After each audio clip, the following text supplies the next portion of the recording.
A year ago, Michael would never have believed that he would become a single father.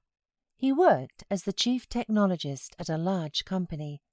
His wife didn't work, and she was raising their daughter Alice. Michael thought that they had the perfect family, but it turned out that not. He had met his wife Brenda at a college. They dated for a while, and then there was an unplanned pregnancy. Alice was born when they were still students. Brenda had to take a sabbatical, but eventually she successfully graduated. However, she never went to work. Michael insisted on it because he wanted to have a loving wife waiting for him at home and taking care of the family and home. Michael worked from morning until night to make sure his girls lived well and didn't need anything. But the one thing his loved ones missed was him. Brenda often resented Michael missing family events, his daughter's kindergarten activities. Michael constantly brushed it off and repeatedly said he had a lot of work to do. That may have been his biggest mistake. Only at that time Michael didn't realize it, but instead he was proud of the fact that he provided for the family so well. Things started to change when his wife had a new friend. Her name was Tina, and they met at the gym. She was a single rich woman who owned a marriage agency. Michael was so naive that at the beginning of their friendship he laughed about why his wife would have a matchmaker friend, since she already had a husband. Meanwhile, Brenda spent a lot of time with Tina. They attended different exhibitions and seminars. And then, one perfectly ordinary evening, Brenda came to her husband and told him that she needed a divorce and that she was leaving for another country and another man. That night they had a big quarrel, and eventually Brenda packed her things and left the house. Fortunately, little Alice stayed with Michael's mother that day and did not see the scandal. When Michael calmed down a bit, he ran through the conversation with his wife in his head. Suddenly he realized that Brenda hadn't even mentioned their daughter.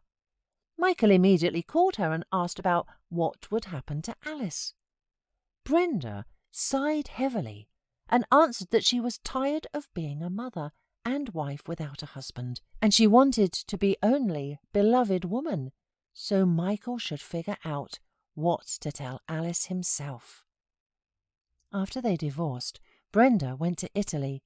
It turned out that Tina had introduced her to an Italian man who promised to love her and carry her in his arms. So Michael and Alice were left alone. Michael had a hard time explaining to his 6-year-old that his mother had left her and didn't want to take her with her. Each time, Michael came up with some silly explanation, and Alice continued to miss her mother. Meanwhile, life as a single father became more stressful. Michael had learned to braid Alice's hair, and in the mornings he made breakfast for them. Of course, he made burnt pancakes at first, but soon everything got better. In addition, dressing the little princess for kindergarten was also a challenge, and they often argued about which tights would go with which dress. Michael's responsibilities now included taking Alice to extra activities, buying her clothes, taking her to the doctor, and more. He was deeply grateful to his mother, who was very supportive and helpful to both of them. Sometimes Alice was wrong and could say "Mom" to her grandmother. At those moments, Michael's heart was torn apart. Brenda called them sometimes, but she spoke briefly to her daughter, referring to her duties and making promises of seeing her soon. At first, after these conversations, Alice fluttered like a butterfly and imagined meeting with her mother. But soon she realized that such a meeting would be far off. Michael cursed and blamed himself for everything. In the pursuit of material goods, he had lost the spiritual intimacy with Brenda. A couple of times, Michael even asked her to return to them and asked her forgiveness, but Brenda always flatly refused. So 6 months passed. Christmas was coming, and Alice needed to buy a Christmas outfit. They went shopping. The daughter was very excited about the upcoming holiday. Passing from store to store, They discussed the outfits and consulted each other. However, gradually the smile on Alice's face began to fade. Michael anxiously asked what was the matter. Maybe she wasn't feeling well? But it turned out that she and her mother always ate chocolate ice cream at the mall cafe. Michael grabbed his daughter in his arms and almost ran to the cafe. They ordered 4 kinds of ice cream and 3 different cupcakes. For some reason, at that moment, Michael decided to tell his daughter where his mother had gone, why they were not living together any more, why he hadn't gone to her plays before, and many more different whys. Alice looked at him with her grown-up eyes and listened, not asking any questions. Michael ended his story with an apology, asking her to forgive him for not being a good father and for not keeping her mother with them any more. He thought Alice would be offended and stop talking to him. But Michael was wrong. Alice got up from her chair, climbed into his lap, and hugged him.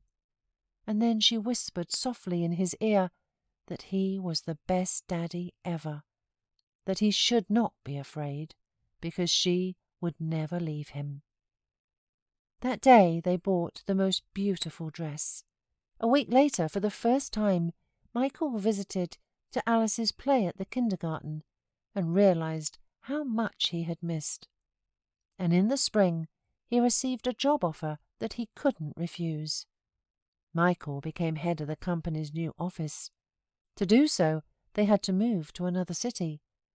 Michael was worried that his daughter wouldn't want to leave her familiar surroundings. But she was happy and called it a wonderful trip. Michael sold his apartment and bought a small house in the new city. So, Michael and Alice started a new life, and now he knew exactly what should come first in life.